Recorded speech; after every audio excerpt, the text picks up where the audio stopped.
She was a virgin, but carried an old pain no one could see. He was an impenetrable millionaire, shaped by trauma and silence. She only wanted to bear a child to break the cycle of rejection. If you enjoy love and romance stories, watch until the end, subscribe to this channel, and leave a comment saying where you're watching from. Chicago was chewing on the gray afternoon when Emily Reed stepped onto the polished marble floor of the Blackwood Tower lobby. 24 years. That's how long it had been since an infant of a few months had been torn from these walls and taken to a convent in rural Virginia, where she would learn that silence was virtue and desire was sin. Now dressed in a simple navy blue dress, brown hair tied in a low bun, she walked with the serenity of someone carrying internal storms. The private elevator rose silently to the top floor. Emily felt her heart beating in a controlled, almost metronomic manner. She had rehearsed this moment countless times in the narrow mirror of her room at the convent. She knew exactly what she would say, how she would say it, and what the impact of each word would be. What she hadn't anticipated was the intensity of the gaze that awaited her. Nathan Blackwood had his back turned when she entered the office. Through the bulletproof glass, the city stretched out like a chessboard where he had been moving pieces for more than a decade. Tall, broad shoulders covered by an impeccable Italian suit, black hair cut with military precision. When he turned around, Emily felt a shiver that had nothing to do with the air conditioning. His eyes were exactly as she had imagined, cold as ice, but there was something more. An ancient sadness fossilized that he hid behind a mask of absolute indifference. Nathan studied her for a few seconds that seemed eternal, from the tip of her low shoes to the brown eyes that held his gaze without blinking. "Emily Reed," he said, his voice deep and controlled. It wasn't a question. He knew who she was. Perhaps he had always known that one day she would come. "Mr. Blackwood," she replied, and her voice sounded firmer than she had expected. "Thank you for seeing me." A humorless smile touched his lips. "Curiosity, merely. I don't receive many visits from distant relatives." The word relatives was pronounced with subtle disdain, but Emily caught it. She took a step forward, approaching the desk where he remained leaning, fingers silently drumming on the leather chair. "I didn't come here to claim family ties," she said, and there was a disturbing calm in her voice. "I came to make a proposal." Nathan raised an eyebrow. For years, people had entered that office with proposals. Mergers, acquisitions, million-dollar contracts. None of them had managed to surprise him. But there was something in this woman's posture, in the way she seemed completely immune to the intimidating atmosphere of the environment, that caught his attention. What kind of proposal would an ex-nun make to a man like me? "I am no longer a nun," she corrected gently, "and my proposal is simple." Emily walked to the window, pretending to contemplate the view, but actually gathering courage for the words that would change everything. When she turned around, her eyes met his with an intensity that caught him off guard. "I want you to father a child with me." The silence that followed was dense, almost palpable. Nathan remained motionless, but Emily could see a muscle twitching in his jaw. She continued, each word measured, calculated, "And in return I will be completely yours, without questions, without resistance. Your body, your property, your—" "Stop!" His voice cut through the air like a blade. Nathan approached her with slow, predatory steps. When he stopped, he was close enough for her to feel the heat radiating from his body, but distant enough to maintain control. "Why?" Emily raised her chin, maintaining his penetrating gaze. "Because I need to prove that I exist, that I am not just a forgotten shadow of the Blackwood family history, and because you need a legitimate heir." "I don't need anything," he said, but there was a tension in his voice that didn't go unnoticed. "Yes, you do." Emily took another step closer, deliberately invading his personal space. "I know the clauses in your father's will.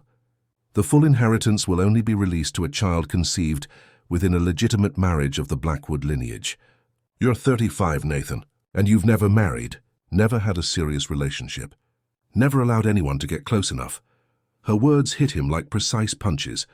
How did she know about the clauses? How did she know intimate details of his personal life? Nathan felt something he hadn't experienced in years. Uncertainty. "And you think it would be different with you?" His voice was low, dangerous. "I know it would be." Emily smiled, and for the first time since she'd entered, she seemed genuinely relaxed. "Because I have no illusions about love, Nathan. I was raised to serve, to obey, to sacrifice myself. I don't expect tenderness or romance. I only expect you to fulfill your part of the deal." Nathan studied her face, looking for signs of lies, manipulation, or fear. He found only a serene determination that deeply disturbed him. There was something about Emily Reed that escaped his control, and that was simultaneously irritating and exciting. "And if I refuse?"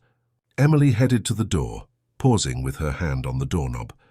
When she looked over her shoulder, there was something in her eyes that he couldn't completely decipher. "Then you'll continue to be the man who inherited an empire, but never learned to live. And I'll find another way to claim my place in the world." The door closed softly behind her, leaving Nathan alone with the echo of her words and a restlessness he couldn't name. 3 days passed in absolute silence. Nathan couldn't concentrate on financial reports, board meetings, decisions that used to flow from his mind with mathematical precision. The image of Emily Reed remained etched in his thoughts like a brand. Her serenity, the absurd proposal, the way she had invaded his office and, in a few minutes, destroyed the order he had spent years building. In the Blackwood mansion, located in Lakeshore, the rooms echoed with familiar emptiness. Nathan walked through corridors illuminated only by the cold light of the moon entering through colored stained glass. His hands automatically touched the marble-covered walls, but his mind was far away, trying to decipher the puzzle that Emily represented. How did she know about the will's clauses? Very few people had access to that information. Dr. Walter Hammond, the family lawyer, had always been discreet as a tomb. And there was something else, something that deeply bothered him, the way she had pronounced his name. Not with reverence or fear, as most people did, but with a disturbing familiarity, as if she had known him for much longer than was possible. On the morning of the 4th day, Nathan made a decision that even he didn't fully understand. He instructed his driver to take him to the small hotel downtown where Emily was staying. He hadn't called ahead, hadn't arranged a meeting. He simply went. Hotel St. Clair was modest, discreet, the kind of place where ordinary people stayed when they had business in the city. Nathan felt out of place walking through the simple lobby with his designer clothes and imposing presence. The receptionist recognized him immediately and nervously directed him to room 412. When he knocked on the door, Emily took a few seconds to answer. When she opened it, she was dressed in a simple white nightgown, her hair loose falling over her shoulders. For the first time, Nathan saw her without the armor of composure.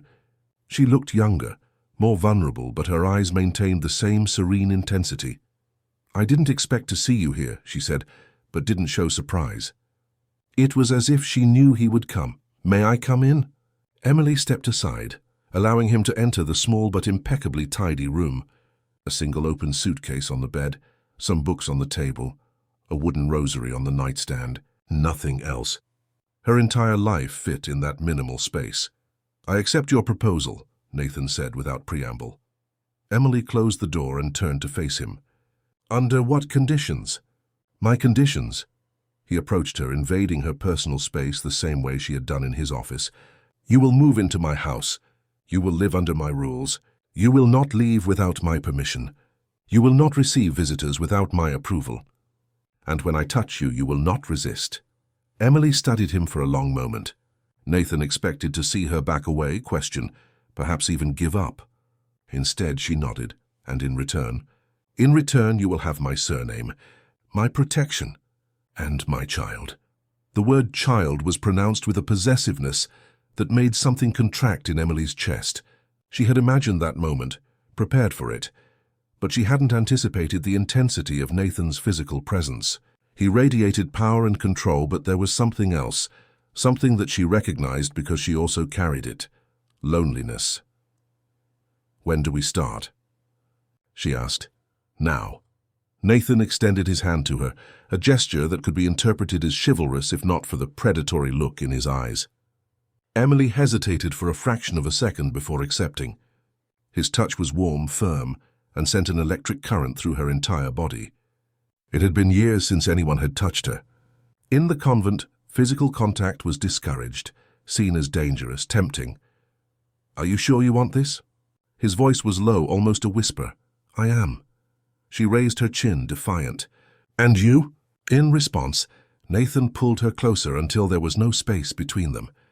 Emily could feel the heat radiating from his body, the masculine scent of his skin, the controlled breathing that betrayed that he wasn't as composed as he appeared. "There will be no turning back," he murmured, lips close to her ear. "I don't intend to turn back." Nathan's hands moved up her arms, slow, possessive.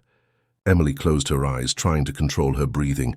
She had fantasized about this moment during lonely nights in the convent, but the reality was infinitely more intense. Each touch of his seemed to burn her skin, awakening sensations that she had spent years trying to suppress. "You're afraid of me," he observed, but there was no malice in his voice. It was an observation. "I'm afraid of what you might make me feel," she confessed, and the brutal honesty of the response caught him off guard. Nathan stopped moving, hands still resting on her arms. He studied her face, looking for signs of lies or manipulation. He found only a raw vulnerability that mirrored something inside him that he preferred to keep buried. "And aren't you afraid of me?" asked Emily, turning the tables. For a moment, Nathan considered lying, but there was something in her eyes that demanded honesty. "I'm afraid of what you've already made me feel." The confession hung between them like a fragile bridge over an abyss. Emily raised her hand, lightly touching his face. Nathan stiffened at the contact but didn't pull away. "Then we are both fugitives," she murmured. "You running from your feelings, me running from my non-existence." Nathan captured her hand, pressing it against his face. "There will be no love in this story, Emily. I can't love." "I know," she responded softly, "and I don't know how to be loved. We're perfect for each other." He tilted his head, bringing his lips closer to hers. "Perfect in our mutual destruction." The kiss that followed was anything but romantic. It was a claim, a silent battle for control, a mutual surrender disguised as conquest. When they separated, both were breathing irregularly. "I'll get your things," said Nathan, moving away from her. "You're coming with me, now." Emily nodded, but when he headed for the door, she called him. "Nathan." He stopped without turning around. "Did you know my mother?" The silence that followed was deafening. When Nathan finally turned around, there was something different in his eyes, something that seemed dangerously close to fear. "No," he said, but the lie was too obvious to go unnoticed. Emily smiled, a smile that didn't reach her eyes. "Of course not." She began to pack her few belongings, pretending she hadn't noticed the tension that now filled the room like a toxic gas. But mentally she made a note. Nathan Blackwood knew much more about her than he admitted, and that made everything infinitely more dangerous. The Blackwood mansion rose like a marble fortress of secrets in Lakeshore, its tall windows reflecting Chicago's gray sky. Emily observed the imposing facade through the bulletproof glass of Nathan's car, trying to identify some buried memory of the childhood she had spent there. Nothing. It was like looking at a completely strange place, but that somehow seemed familiar, like a half-forgotten dream. The driver stopped in front of the main gate, and Emily noticed the discreetly positioned security cameras, motion sensors, the electric fence disguised among the rose bushes. It wasn't just a house. It was a golden prison. "Second life change," she murmured to herself, thinking of the first time she had left those walls for the convent. "Did you say something?" Nathan asked beside her, without looking up from the documents he was reading. "Nothing important." He finally looked at her, studying her serene expression as she absorbed the details of the property. "Any memories? Should I have any? You were born here." His words hit her like a punch to the stomach, but Emily maintained her composure. "I was born and sent away when I was only months old." "There's nothing to remember." "There's always something to remember," he said, and there was a strangeness in his voice that she couldn't interpret. The car stopped at the main entrance. A middle-aged man, impeccably dressed in black, descended the marble steps to receive them. His grey hair was perfectly combed, and his dark eyes studied Emily with an intensity that made her feel as if she were being evaluated and judged in seconds. "Ms. Reed," he said, slightly inclining his head. "I'm James, the house butler. Welcome." There was something in the way he pronounced her name that indicated he knew exactly who she was and why she was there. Emily wondered how many people in the house were aware of the agreement she had made with Nathan. "Thank you, James." "James has been here for over 30 years, said Nathan, getting out of the car. He knows every brick of this house." The look that James directed at Nathan was loaded with meaning. Emily caught the silent tension between the two men, as if an entire conversation was happening through glances. "I've prepared the blue room for you, ma'am," James informed. "According to your instructions, Mr. Blackwood." "The blue room?" Emily asked. "It's on the second floor east wing," explained Nathan. "It has a view of the gardens." What he didn't say, but James seemed to know, was that the blue room was at the end of a long corridor, isolated from the other rooms. Privacy or isolation. They entered the mansion, and Emily was immediately enveloped by the cold grandeur of the place.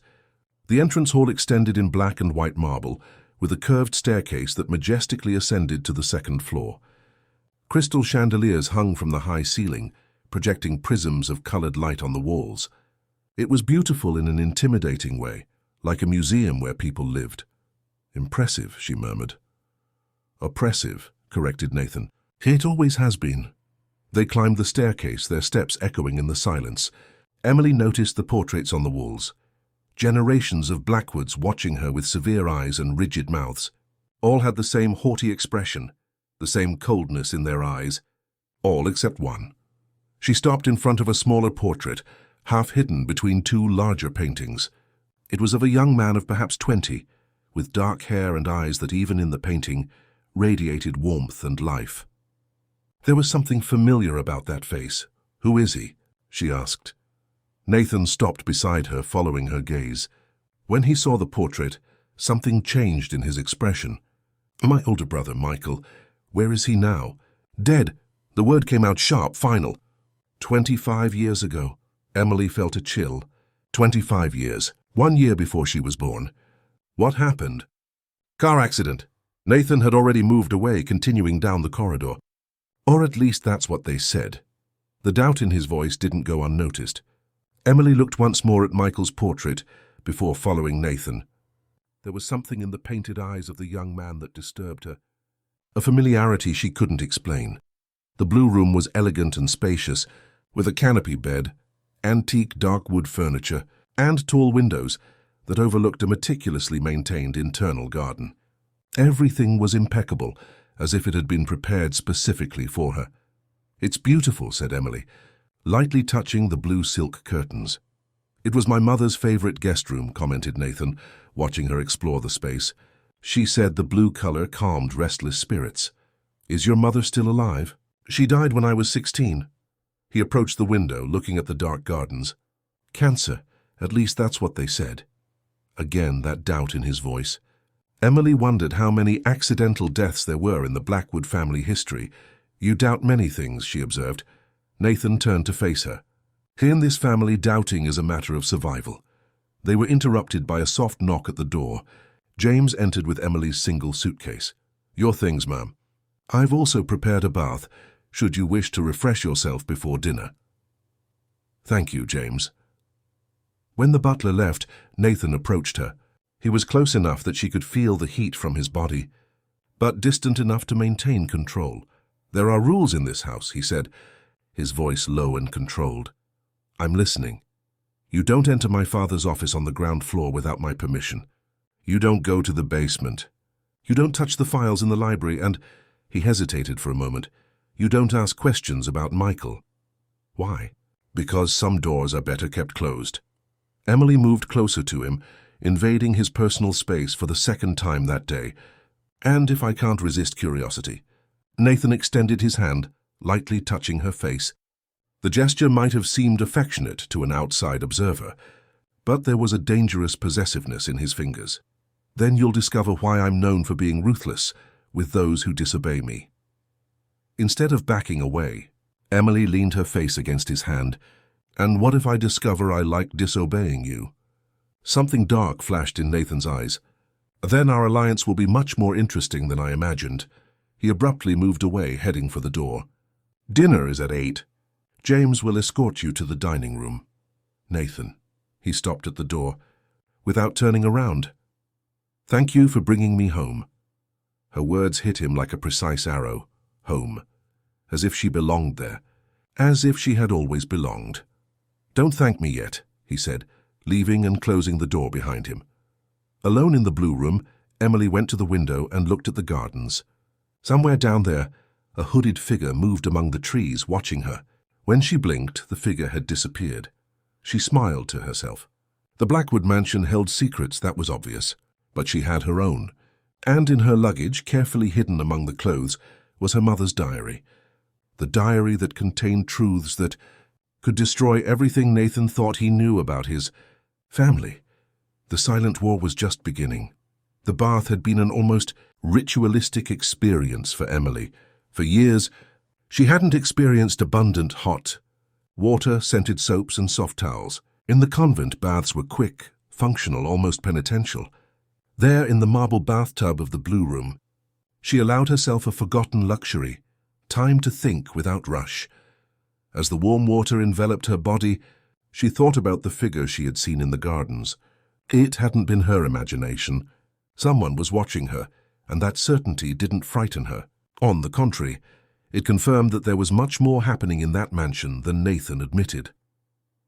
At 8 o'clock sharp, James knocked softly at the door. Emily had chosen a simple but elegant dress in charcoal grey.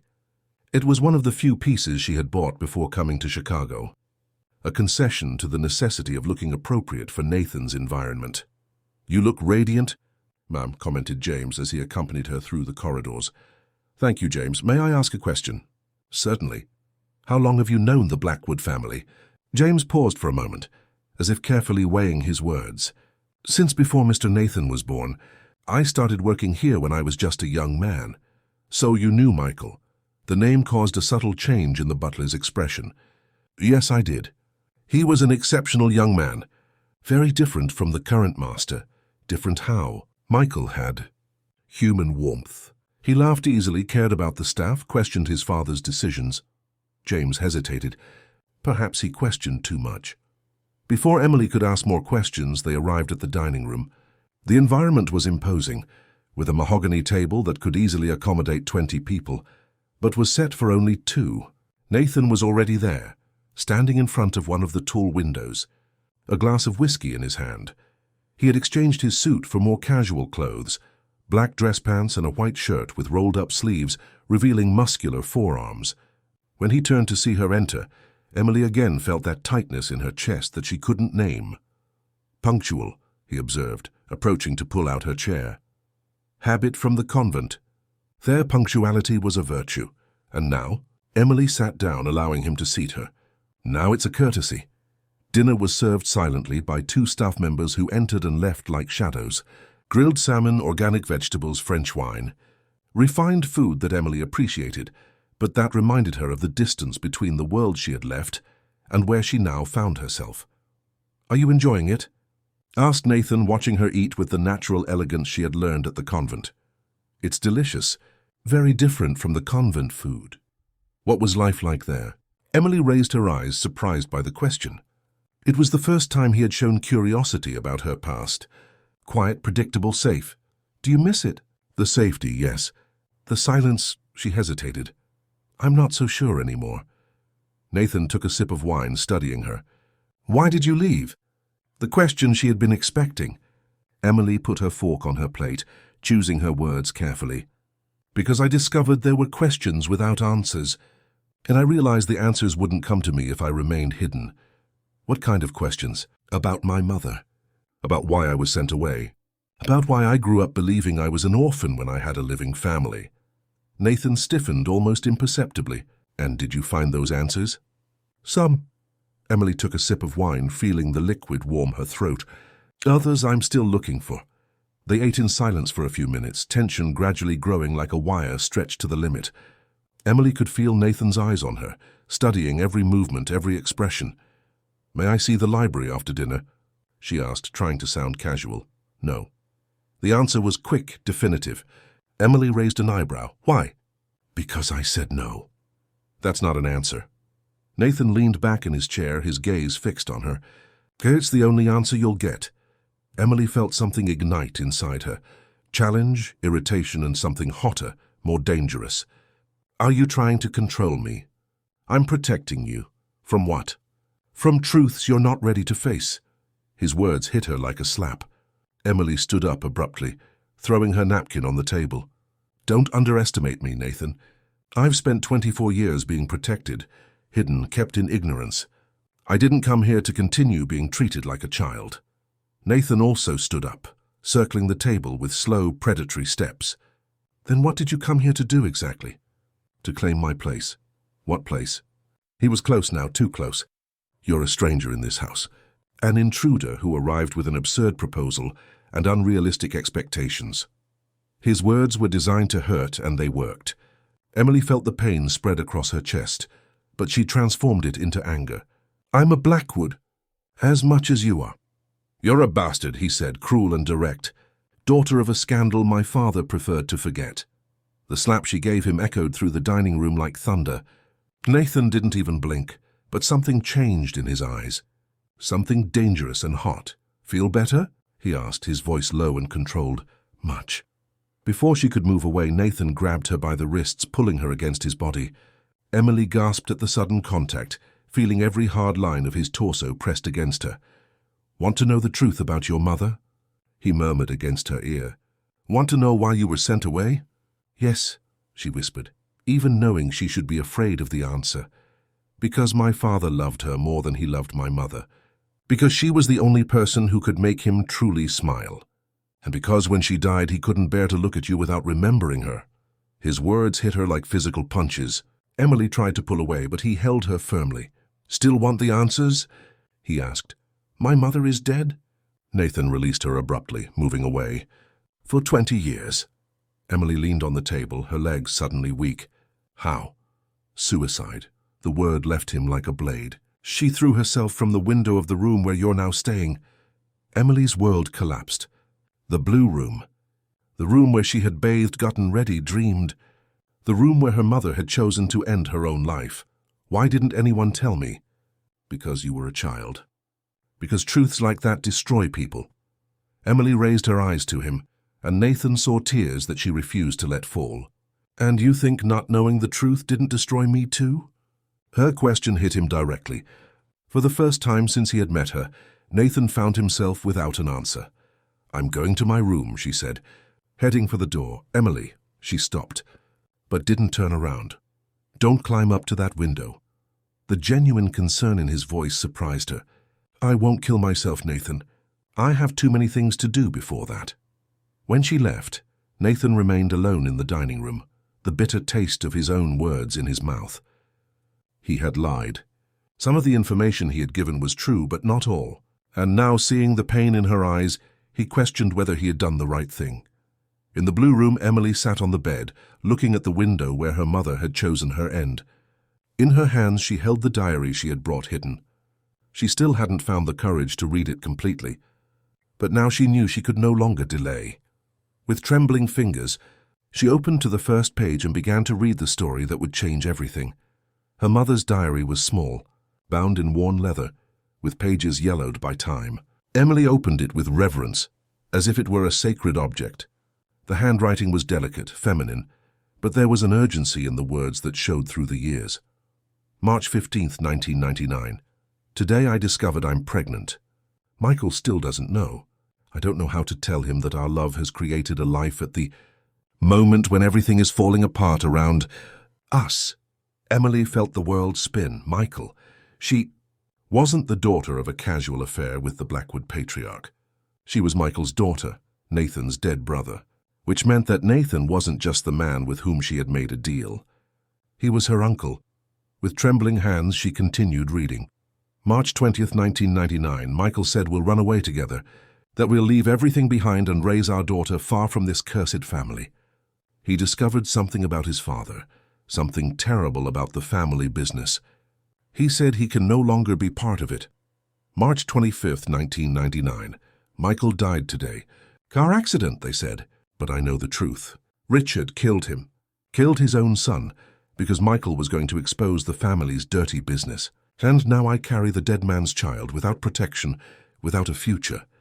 Emily let the diary fall into her lap, breathing heavily. Michael hadn't died in an accident. He had been murdered by his own father. And she wasn't just a Blackwood bastard. She was the daughter of the legitimate heir, the person who should have inherited everything. A soft knock at the door startled her. It was James with a tea tray. "I thought you might need something warm, miss," he said, entering quietly. "James," Emily quickly closed the diary. "May I ask you a question?" "Certainly. Did Michael really die in an accident?" James stopped arranging the tray, his eyes meeting hers. There was pain there and something that seemed like guilt. "Mr. Michael was a good man," he said carefully, "very different from his father." "That doesn't answer my question." James approached her, lowering his voice. "There are things in this house, miss, that are better left buried. Mr. Michael discovered that too late." "Did you know about my mother?" "About their relationship?" The butler nodded slowly. "It was impossible not to know. They truly loved each other, and that condemned them. Why have you never said anything to Nathan?" "Because Mr. Nathan believes he is responsible for his brother's death. He's carried that guilt for 25 years. Knowing the truth would completely destroy him." Emily frowned. "Why does he feel responsible?" "On the night Michael died, they fought. Mr. Nathan, who was only 10 years old, said terrible things. He accused Michael of betrayal, of wanting to abandon the family. Those were the last words they exchanged." The weight of this revelation fell on Emily like a stone. Nathan carried the guilt for his brother's death, without knowing that Michael had been murdered for trying to do the right thing.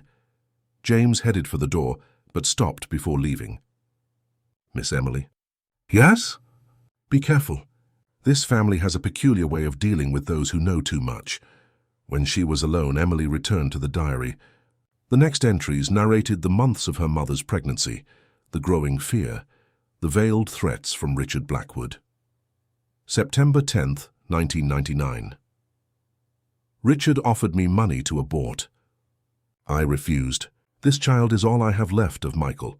September 15th, 1999. He increased the offer, said if I don't accept, he'll find other ways to solve the problem.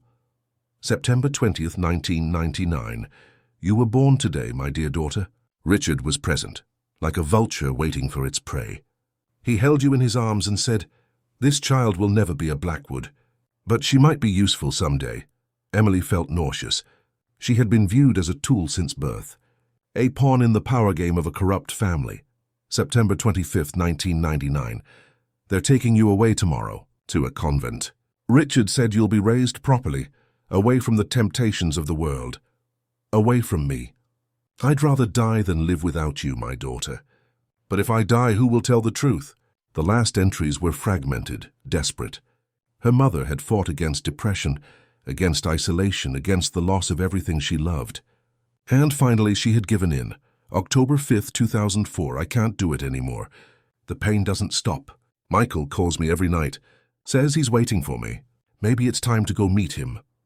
Emily closed the diary, tears finally streaming down her face.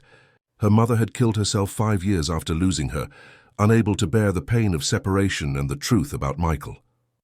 Another knock at the door interrupted her. This time it was Nathan, still dressed in his dinner clothes, but visibly disturbed. "May I come in?" She quickly wiped away her tears. "It's your house." Nathan entered, closing the door behind him. He walked to the window, looking at the dark gardens. "I came to apologize." "For what?" "For being cruel. For saying those things about your mother." Emily stood up, approaching him. "You lied about some things, didn't you?" Nathan turned to face her, and she saw vulnerability in his eyes that she had never seen before. "Yes. My mother didn't commit suicide because of your father." "No. She killed herself because she couldn't live without Michael." Nathan closed his eyes, as if her words were physical blows. "How do you know that?" "Because I have her diary." The impact of this revelation was visible. Nathan staggered slightly, leaning against the wall. "The diary? With everything. The relationship with Michael, the pregnancy, your father's threats, and—" She hesitated. "The truth about Michael's death." "What truth?" Emily took a deep breath. "Michael didn't die in an accident, Nathan. Your father killed him." The silence that followed was deafening. Nathan stared at her as if she were a ghost, as if her words had come from another world. "You're lying." "I'm not." Emily picked up the diary, extending it to him. "It's all here. Michael discovered something about the family business. He was going to expose everything. Your father couldn't allow that." Nathan backed away, refusing to touch the diary. No, my father might have been many things, but he would never kill his own son. Emily moved closer to him. Nathan, your family built a fortune on crimes. Michael was going to destroy all that. Of course your father eliminated him. And you? Nathan's voice was hoarse, almost inaudible. If Michael was your father, if you're his daughter, then I'm the true heir of the Blackwood family, she completed, and you've spent 25 years carrying a guilt that wasn't yours. Nathan sank into the armchair next to the window, his face in his hands. I said terrible things to him that night. I accused him of wanting to abandon the family. You were 10 years old, Nathan. You were a child. He died thinking I hated him. Emily knelt before him, placing her hands over his. He died knowing you were his little brother, knowing you would be protected by ignorance. Nathan raised his eyes to her, and Emily saw tears that he refused to let fall. Why are you telling me this? Why didn't you use this information to destroy me? Because destroying you won't bring Michael back. It won't bring my mother back. Then what do you want? Emily held his face between her hands, forcing him to look her in the eyes. I want us to stop being victims of the past and start building a future. How? Sounds by honoring their memory. By being better than the family that raised us. Nathan covered her hands with his. And the deal we made? Sharsum, it still stands. But now for different reasons. What reasons? Emily leaned in, bringing her face closer to his. Because maybe Michael and my mother were right. Maybe love is stronger than fear. The kiss that followed was different from the previous ones. It was no longer a battle for control or a claim of power. It was a mutual surrender, an acknowledgement that both had found something they didn't know they were looking for. When they separated, Nathan rested his forehead against hers. Will this destroy us? Probably, she whispered. But maybe it's better to be destroyed together than to live empty apart. Then so be it. Emily woke to the sun filtering through the blue curtains, creating golden patterns on the marble floor. For a moment she forgot where she was, but then the memories of the previous night came rushing back. The diary, the revelations about Michael, the kiss that had changed everything between her and Nathan.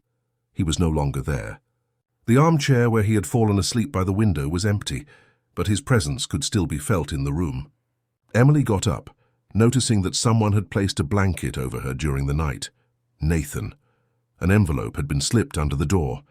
Her name was written in elegant but unfamiliar handwriting. Inside she found a single sheet of paper with a message that made her blood freeze. Some truths are too dangerous to be revealed. Stop while you still can. There was no signature, but the threat was clear.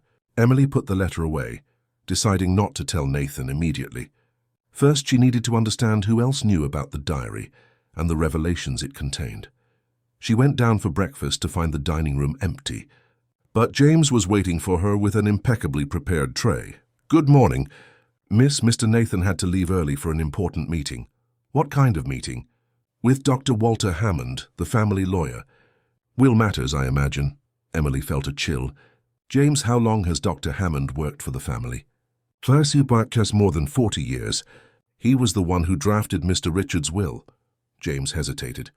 And he was the one who arranged your transfer to the convent. A piece of a complex puzzle fit into Emily's mind. Dr. Hammond wasn't just the family lawyer. He was an accomplice, perhaps even the architect of many of the buried secrets. James, I need to ask you a favor.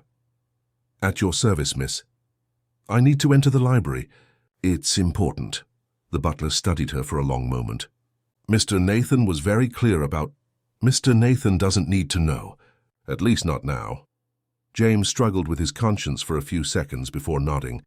The library is on the second floor, west wing. But be careful, miss. There are things there that might be dangerous. I know. Alone in the library, Emily was impressed by the vastness of the place. Tall shelves extended to the ceiling, filled with old books, documents, and files. The smell of old leather and yellowed paper permeated the air. She began her search for family archives, looking for anything related to Michael or her mother. It was in a locked drawer of an antique desk that she found what she was looking for. The lock was rusty, and she managed to force it with a hairpin. Inside, she found a folder with documents that confirmed her worst suspicions. There were copies of altered death certificates, falsified medical reports, and, most disturbing of all, a series of photographs of Michael in the days before his death. He was being watched. A noise in the corridor made her freeze. Footsteps were approaching the library. Quickly, she put the documents away and closed the drawer, pretending to examine a book when the door opened.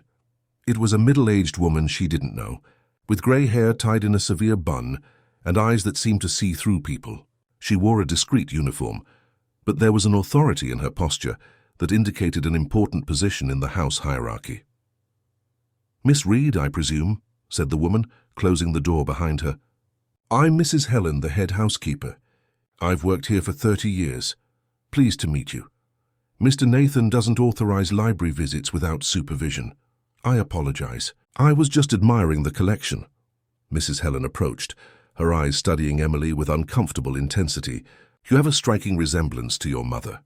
You knew my mother." Sarah was an exceptional woman. Intelligent, determined, and too naive for her own good. The way she pronounced her mother's name carried a familiarity that surprised Emily. "Were you close?" "I was the only person she trusted in the last months of her life. It was to me that she entrusted certain safety information." Emily felt her heart race. "What kind of information?" Mrs. Helen smiled, but there was no warmth in the gesture. "The kind that can protect a person, or completely destroy them." "Are you threatening me?" "I'm offering guidance. Your mother didn't know when to stop asking questions. I hope you're wiser." Before Emily could respond, the door opened again. Nathan entered, his expression hardening when he saw the two women together. "Helen," his voice was icy, "I didn't know you were back. I just returned from my day off, sir. I was introducing myself to our guest."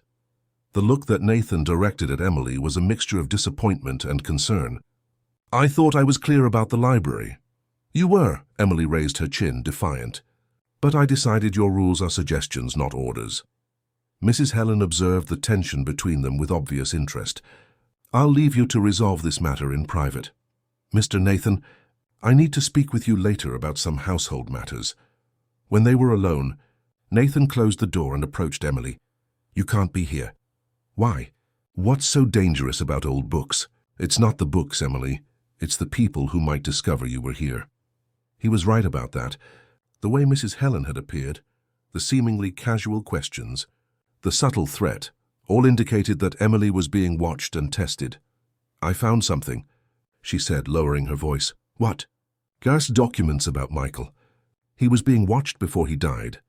Nathan closed his eyes as if the confirmation of his worst suspicions were a physical blow. "Where are these documents?" "Hidden in the desk." "Nathan, there are people in this house who know much more than they appear to. Mrs. Helen, for example. Helen works for Dr. Hammond as much as for me. It's always been that way." "And that doesn't bother you?" "It's always bothered me. But certain alliances are necessary to maintain balance." Emily moved closer to him, placing her hands on his chest. "And what if I don't want to live in balance anymore? What if I want open war?" Nathan captured her hands, pressing them against his face, his eyes burning with an intensity that made her shiver. "Then you'll force me to choose between protecting you and destroying everything my brother died trying to expose. Maybe it's time to destroy it." Her words seemed to break something inside him. Nathan pulled her against him, his lips finding hers with a desperate hunger. It wasn't just physical desire. It was need, recognition, the acceptance that there was no turning back. When they separated, both were breathing heavily. Nathan rested his forehead against hers. "If we do this, if we go after the complete truth, there will be no protection for you. They'll come after us." "Who are they?" "Dr. Hammond, Helen, others who have an interest in keeping secrets buried. People who have killed to protect those secrets before." Emily smiled, but there was something fierce in her expression. "Then let them come. I spent 24 years being invisible. Now I want to be seen." Nathan kissed her again, this time with tenderness. "Then let's make sure that when they look at you, they see exactly what you want them to see." "And what's that?" "Minty. Michael Blackwood's daughter. The true heir. The woman who will make this family pay for all its crimes." They left the library together, but Emily didn't see the figure observing them from a window on the upper floor. Mrs. Helen smiled as she typed a message on her cell phone. "She knows too much." It's time to accelerate the plans. In the gardens, among the rose bushes, the same hooded figure that Emily had seen on the first day continued his silent vigil. The war for the Blackwood secrets was about to begin, and Emily had become the most dangerous prize of all. The tension in the Blackwood mansion had become palpable. In the 3 days following the discovery in the library, Emily could feel eyes watching her every move. Mrs. Helen appeared in the corridors with suspicious frequency, always with a cold smile and seemingly innocent comments that carried subtle threats. Nathan had become more protective, rarely leaving her alone. When he needed to leave for meetings, he left James with specific instructions not to lose sight of Emily. It was like living in a state of siege, but Emily discovered that the forced proximity with Nathan was awakening something in her that went far beyond the original agreement. On Thursday night, a storm fell over Chicago. The winds shook the trees in the gardens, and lightning illuminated the mansion in dramatic flashes. Emily was in the blue room trying to read when the power failed. Minutes later, Nathan appeared at her door with candles in hand, looking almost primitive in the golden, flickering light. "The generator will start soon," he said, placing candles around the room. "But I thought you might prefer company during the storm." "I've been afraid of lightning since I was a child," she admitted, feeling strangely vulnerable with the confession. Nathan sat on the edge of the bed, studying her face in the candlelight. "Why?" "One of the nuns used to say that lightning was God's wrath falling upon sinners. I was too young to understand it was just a cruel form of control. And now, do you still believe that?" Emily smiled, a smile that carried a new sensuality. "Now I think some forms of wrath can be exciting." The change in atmosphere between them was immediate. Nathan observed her with an intensity that made her heart race. Slowly, he extended his hand, touching her face with a gentleness that contrasted with his usual hardness. "Emily," he murmured, "what are we doing?" "Fulfilling our agreement," she answered, but they both knew there was much more than that happening. "No, this is different from what we planned." She moved closer to him, reducing the distance between their bodies. "Maybe our plans were inadequate from the beginning." Nathan studied her eyes for a long moment, looking for signs of doubt or hesitation. "If we do this now, it won't be just to fulfill a contract. It will be because we want to," she completed. "Because we choose to." This seemed to break his last barrier of resistance. Nathan held her face between his hands, his thumbs caressing her cheeks. "Are you sure?" In response, Emily kissed him, but this time she took the initiative, deepening the kiss, letting him feel all the desire that had been building inside her. When they separated, both were breathing heavily. "It's been years since anyone touched me," she whispered against his lips. "Years since I allowed anyone to really see me. And now I want you to see me. All of me." What followed was a slow and deliberate dance. Nathan undressed her with reverence, as if each piece of clothing removed was a barrier being destroyed between them. His hands were firm but gentle, exploring her skin as if he were memorizing every inch. Emily discovered that Nathan's body was a geography of scars and muscles, each mark telling a story of pain or determination. She touched each one, curious, learning the silent language of his past. "You're beautiful," he murmured against her neck, and there was genuine surprise in his voice, as if he hadn't expected to feel that. "You sound surprised." "I am surprised. I didn't expect this to be—" He hesitated, searching for words. "Important? Real." When they finally united, it was with an intensity that surprised them both. There wasn't just physical desire there, but something deeper, more complex. It was as if they were trying to heal old wounds through touch, to find redemption in mutual surrender. Emily arched her back, allowing Nathan to fill her completely, physically and emotionally. For the first time in her life, she understood why her mother had risked everything for love. There was something transcendent in the connection they created, something that went beyond pleasure or physical satisfaction. Nathan observed every expression on her face, fascinated by the way she gave herself completely. There was an innocence in her passion that contrasted with the iron determination she showed at other times. She was a living contradiction, and he found himself completely addicted to this complexity. When their bodies found the perfect rhythm, when the outside world disappeared, leaving only the two of them and the storm outside, Emily understood that she had crossed a line from which there would be no return. She was no longer there just to claim her place in the Blackwood family. She was there because she had fallen in love with the man who should have been her enemy. The climax came with the force of lightning, leaving both trembling and breathless. Nathan held her against him, as if afraid she might disappear if he let go. Emily rested her head on his chest, listening to the accelerated beating of his heart. "This changes everything," he said after a few minutes of silence. "Yes," she agreed. "It does. I can no longer protect you the way I planned. I can't think clearly when it comes to you." Emily raised her head to look at him. "Who said I need protection? Maybe it's time we fight together." "Together against whom?" "Against all who want us separated. Against the secrets that have poisoned this family. Against the people who killed Michael and destroyed my mother." Nathan touched her face, admiring the fierce determination in her eyes. "You know this could cost us everything, don't you?" "What is everything to someone who never had anything?" He smiled, a genuine smile that completely transformed his face. "You're extraordinary." "I'm yours," she corrected. "Truly yours now. Not because of an agreement, but by choice." "And I am yours," he replied, sealing the promise with a kiss. They fell asleep intertwined. But Emily woke during the night with the feeling that something had changed. The storm had passed, but there was a silence in the house that disturbed her. Carefully, she got out of bed without waking Nathan and went to the window. The gardens were illuminated by the full moon, and that's when she saw it. The hooded figure was there again, but this time wasn't hidden among the trees. It was standing right in the middle of the lawn, looking directly at the blue room window. When their eyes met through the glass, the figure raised one hand in a gesture Emily couldn't interpret. Was it a wave? A greeting? Or a threat? Emily blinked, and when she opened her eyes again, the figure had disappeared.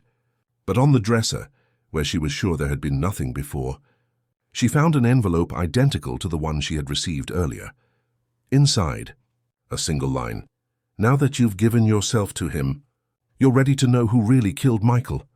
Emily looked at Nathan sleeping peacefully in the bed, then at the letter in her hands. The war for the Blackwood secrets was entering a new phase, and she had become much more than a simple player. She had become the prize for which everyone would fight. Emily couldn't go back to sleep. The letter burned in her hands like an undeciphered hieroglyph, each word carrying the weight of even darker truths. Who was behind those messages? And why did they choose precisely that moment, after she and Nathan had completely given themselves to each other, to suggest that there were more secrets to be revealed? When the sun began to rise, painting Chicago's sky with pink tones, Nathan awoke and found her sitting by the window, still naked, observing the gardens with a disturbing intensity. "You didn't sleep," he observed, approaching and wrapping her with the sheet. "I received another letter." The change in Nathan's expression was immediate. "When?" "During the night." "Someone left it here while we were sleeping." "That's impossible. The house has security." "Then it's someone from inside." Emily turned to face him, extending the letter. "Read it." Nathan read the message once, then again, his face growing increasingly pale. "This doesn't make sense. We know who killed Michael. We know what my mother's diary says, but what if she didn't know the whole truth either?" The possibility hung between them like a toxic cloud. Nathan sat on the edge of the bed, running his hands through his hair. "If my father didn't directly kill Michael, who else had motives? Who else benefited from his death?" Before Nathan could answer, a firm knock at the door interrupted them. James entered carrying a breakfast tray, but his expression was one of evident concern. "Mr. Nathan, Dr. Hammond arrived a few minutes ago. He said it's urgent and he needs to speak with both of you." Emily felt a chill run down her spine. "With both of us?" "Yes, miss. He's waiting in the main living room." Nathan stood up, beginning to dress quickly. "Tell him we'll be there in 15 minutes. "Sir," James hesitated. "There's something else. Mrs. Helen left early this morning. Said she had personal matters to attend to, but she took a suitcase and cancelled all her commitments for the week." The information hit Emily like a blow. Helen had fled. Why? What did she know that others didn't? 20 minutes later, Emily and Nathan went downstairs to find Dr. Walter Hammond waiting in the living room. The man was impressive. Tall, completely white hair, impeccable clothes, and a presence that emanated authority and danger in equal measure. His eyes, however, were what most caught attention. cold as ice and as perceptive as a predator's. "Miss Reed," he said, standing to greet her. "We finally meet in person. Dr. Hammond, please sit down. We have much to discuss." Nathan remained standing, clearly tense. What's so urgent that it couldn't wait for a more appropriate time? "The situation has changed, Nathan, drastically." The lawyer opened a leather folder, removing several documents. "I've heard that Miss Reed has been investigating the family history, and that you've discovered certain truths about Michael and the circumstances of his death." Emily leaned forward. "What kind of truths?" Dr. Hammond smiled, but there was no humor in the gesture. "Truths that place both of you in mortal danger. Explain yourself. Michael's death was not ordered by Richard Blackwood, as you suspect." He paused, observing their reactions. "It was planned and executed by me." The silence that followed was deafening. Emily felt as if the ground had opened beneath her feet. Nathan, in turn, remained completely still, like a marble statue. "Are you confessing to murder?" Nathan's voice came out low, dangerous. "I'm explaining the complexities of a situation that you don't completely understand." Dr. Hammond leaned back in the armchair, completely relaxed. "Michael discovered that I had been diverting funds from the company for years, millions of dollars that I used to build my own empire. He threatened to expose me." "So you killed him," said Emily, her voice loaded with hatred. "I ordered his death, yes, but not out of greed, Miss Reed, out of survival. Michael was too idealistic for his own good. He didn't understand that certain concessions are necessary in the business world." Nathan took a step toward the lawyer, his hands closed into fists. "You lied to me for 25 years. I protected you. If you had known the truth, you would have tried to destroy me, and I couldn't allow that. Why? Because I need you, Nathan. I need a Blackwood in charge of the company to maintain appearances. And now," he looked at Emily, "I need her to disappear." The threat was pronounced with a frightening calmness. Emily stood up, facing the man's icy gaze. "And if I refuse to disappear, then you'll suffer the same fate as your mother. My mother committed suicide. Your mother was pushed from that window by Mrs. Helen, following my orders." The confession came from him without any emotion. "Sarah had found evidence of my involvement in Michael's death. I couldn't allow that information to come to light." Emily felt the world spin. Her mother had been murdered. She hadn't committed suicide out of sadness, but had been killed for trying to seek justice. "You're a monster," she whispered. "I'm a businessman. And now you two represent an unacceptable risk to my interests." Nathan moved like lightning, advancing on Dr. Hammond. But the older man was prepared. He pulled a gun from inside his jacket, pointing it directly at Emily. "I wouldn't do that, Nathan. Your companion's life depends on your cooperation. What do you want?" "I want you to sign some documents, transferring all the family properties to a trust that I'll control. In exchange, I'll give you 24 hours to leave the country." "And if we refuse?" "Then Emily will have a tragic accident, perhaps a fall from the same window as her mother. And you, Nathan, will suffer a nervous breakdown and be committed indefinitely to a private psychiatric clinic." Emily looked at Nathan, seeing the desperation in his eyes. He was calculating options, looking for a way out that she couldn't see. "There's a third option," she said, surprising both men. "What?" "I might be pregnant." The statement fell on the room like a bomb.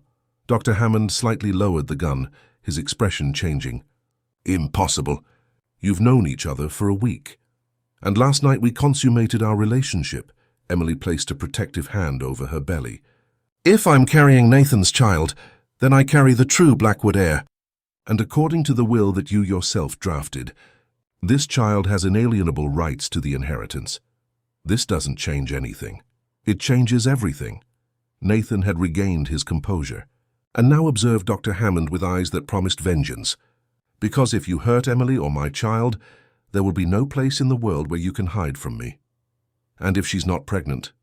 Emily smiled, a smile that carried all the strength and determination she had inherited from her mother. "Then we'll have to find out, won't we? But until then, I suggest you keep your distance. Because if anything happens to me, Nathan has enough evidence to completely destroy you." It was a bluff, but it worked. Dr. Hammond put away the gun, but his eyes remained threatening. "This isn't over." "No," agreed Nathan. "It's just beginning." When the lawyer left, Emily collapsed into the armchair, trembling. Nathan wrapped her in his arms, holding her against him. "Do you really think you might be pregnant?" he asked. "I don't know. It's too early to be sure." She raised her eyes to him. "But I hope so. Why?" "Because I want to bring life to the future that Michael and my mother dreamed of. I want our child to grow up in a world free from the secrets and lies that brought us here." Nathan kissed her softly. "Then let's build that world together." But they both knew that the war was just beginning. Dr. Hammond wouldn't give up easily. And now they were certain that they were fighting not just for justice, but for survival. The hours that followed the confrontation with Dr. Hammond were of feverish preparation. Nathan had transformed the office into an operations center, spreading documents, making calls, and coordinating movements that Emily only partially understood. What she clearly understood was that they were running, and that time was running out. "James is with us," said Nathan, hanging up the phone.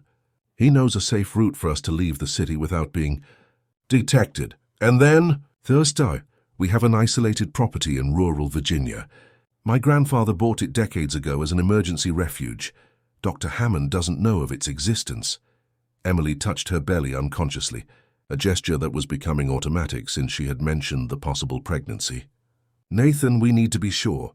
"Sure about what?" "About the baby. If I'm really pregnant, it completely changes our strategy." He stopped organizing the papers and approached her. "How so?" "If I'm pregnant, then I carry the true Blackwood heir. That gives us power. But it also makes us even bigger targets." She took a deep breath. "And if I'm not pregnant, then we're running based on a bluff that could cost us our lives." Nathan held her face between his hands. "It doesn't matter if you're pregnant or not. I'll protect you either way. But it does matter. For our plans, for our safety, for everything." A knock at the door interrupted them. James entered, carrying a small medical bag. "Mr. Nathan, I brought what you asked for." Inside the bag were 3 pharmacy pregnancy tests. Emily looked at them as if they were explosive devices. "Now?" "Now," confirmed Nathan. "We need to know what cards we're playing with." 15 minutes later, Emily came out of the bathroom with the 3 tests in hand. All showed the same result. She sat on the bed, still processing the information. "Positive," she said, her voice barely above a whisper. "All 3. Nathan sat beside her, looking at the small plastic devices as if they were miracles. "You're pregnant. I'm pregnant." The repetition seemed to make it real. "We're having a baby. How do you feel?" Emily laughed, a sound that mixed joy and terror. Terrified, exhilarated, confused, she looked at him. "And you?" "Terrified," he admitted, "and more determined than I've ever been in my life." "Why?" Because now we're not just fighting for us. We're fighting for our child's future." The moment of intimacy was broken by another phone call. Nathan answered, and Emily saw his expression progressively harden. "When?" he asked. "Are you sure?" Pause. "I understand." "Yes, we're continuing with the plan." "What was it?" "Dr. Hammond moved faster than we expected. He's already filed documents claiming we suffered a joint nervous breakdown and that the company needs temporary administration." "Is that legal?" "With the connections he has? It can become legal very quickly." Nathan stood up, returning to organizing the documents. "We have to leave, now." And Mrs. Helen has completely disappeared. But she left something behind. Nathan handed her a thick envelope. Inside, Emily found old photographs, documents, and a handwritten letter. "Helen documented everything," explained Nathan. "All the crimes, all the orders she received, all the deaths she witnessed. It was her insurance policy."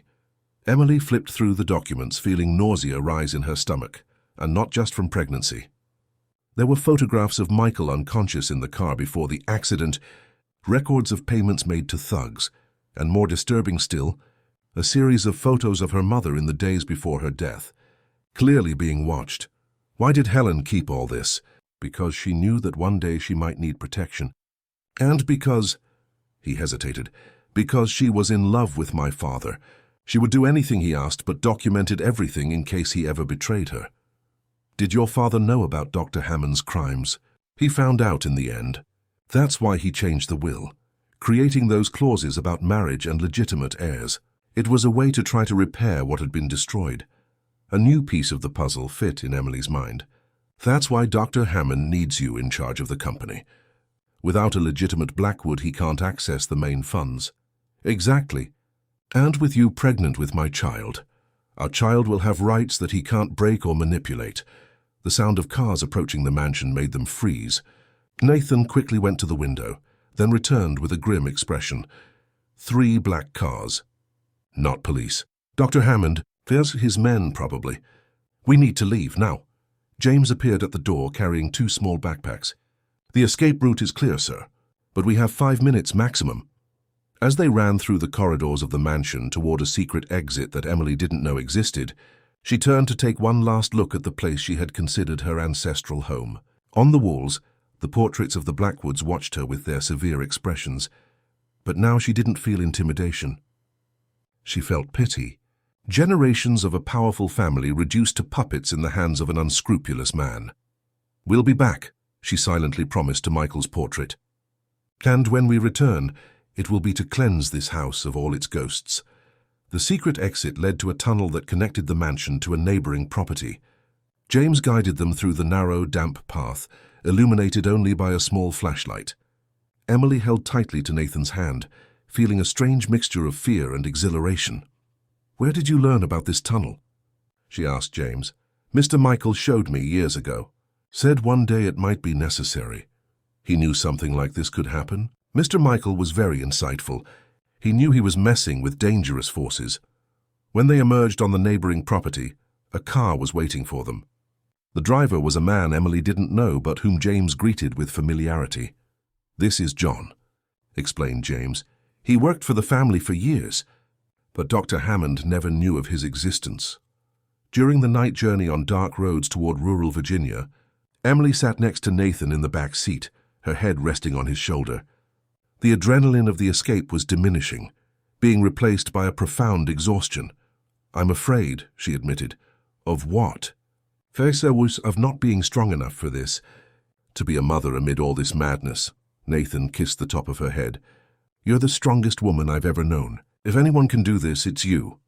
And if something happens to us, if Dr. Hammond finds us, then our child will grow up knowing that his parents fought for justice, that they didn't bow before evil." Emily placed her hand over his, which rested on her belly. "I want him to know Michael's true story. I want him to know that his grandfather was a hero. He will, and he'll grow up in a better world than the one we knew." 3 hours later, they arrived at a small farm surrounded by mountains. The house was simple but welcoming, completely different from the cold grandeur of the Blackwood mansion. For the first time in days, Emily felt she could breathe freely. "This is where we'll plan our return," said Nathan, watching her explore the property. "This is where we'll prepare for the final war. And if we lose," Nathan approached her, wrapping her in his arms. "We won't lose, because now we have something more powerful than Dr. Hammond." "What?" "Love, real love. And a future worth fighting for." Emily kissed him under the starry sky of rural Virginia, feeling for the first time since everything began that perhaps, just maybe, they could really win. Not just the war against Dr. Hammond, but the war against the dark past that had defined their lives. Her child would grow up free. She would make sure of that. 3 months passed in the deceptive tranquility of the farm in the Virginia mountains. Emily had flourished during this period, not just from the pregnancy that now showed in a gentle curve in her belly, but from the peace she had finally found beside Nathan. He had transformed during these months, setting aside his calculating coldness to become a man who laughed easily and watched her with growing adoration each day. But the peace was only superficial. In recent weeks, they had worked tirelessly with James and John to organize the evidence collected by Helen. They had enough documents to destroy Dr. Hammond, but they needed a strategy that ensured not just his defeat, but the permanent safety of their family. On the morning of a sunny Thursday, while Emily watered the flowers in the garden she had planted, Nathan received the call they had been waiting for. That was the prosecutor from Chicago, he said, approaching her with an expression of contained satisfaction. "They're ready to act." Finally, Helen resurfaced.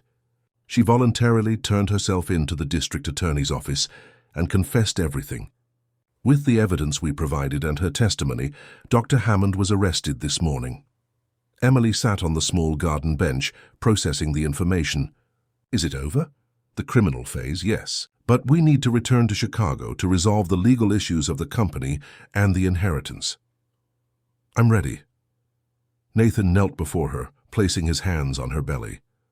Are you sure? There's no rush. We can wait until after the baby is born. No.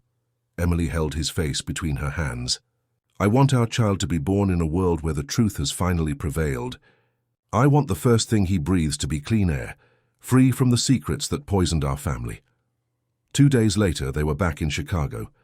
The Blackwood mansion seemed different when they approached it, less imposing, more human. The main gate was open and reporters crowded outside, but police maintained order. Ready to face the circus? Asked Nathan, observing the movement. Born ready. The first month back was a whirlwind of legal interviews, meetings with lawyers, and endless deposition sessions. Dr. Hammond, facing overwhelming evidence, attempted one last desperate move. He alleged that Emily was an imposter, that there was no definitive proof that she was Michael's daughter. It was James who resolved this final issue, producing something no one expected, a DNA test that Michael had secretly done when he discovered Sarah's pregnancy 25 years ago. The document, kept in a safe that only James knew about, definitively confirmed paternity. Why did you never say anything? Emily asked the faithful butler. Because Mr. Michael made me promise I would only reveal it if his daughter ever returned and needed to prove who she was. He knew this might happen. The revelation was devastating for Dr. Hammond. With paternity proven and all evidence of his crimes exposed, he was sentenced to life imprisonment for homicide, fraud, and corruption. Helen, in exchange for her cooperation, received a reduced sentence. But the legal victory was just the beginning. Emily discovered that, as Michael's only daughter, she inherited not only half of the Blackwood fortune, but also the right to decide the future of the family businesses. What do you want to do? Asked Nathan one night as they dined in the mansion's dining room, the same where they had had their first emotional confrontation. I want to transform everything. I want the Blackwood companies to become symbols of ethics and transparency. I want to create foundations for women victims of domestic violence, orphanages for abandoned children, support centers for families destroyed by corporate crimes. Nathan smiled, admiring the passion in her eyes. And what about us? Us. Emily stood up, approaching the window overlooking the gardens. I want to marry you, for real. Not because of will clauses or business agreements, but because I love you. Nathan approached her from behind, wrapping her in his arms and resting his hands on her belly, now visibly large. I've loved you since that first day in my office, when you came in and turned my world upside down. Liar, you hated me.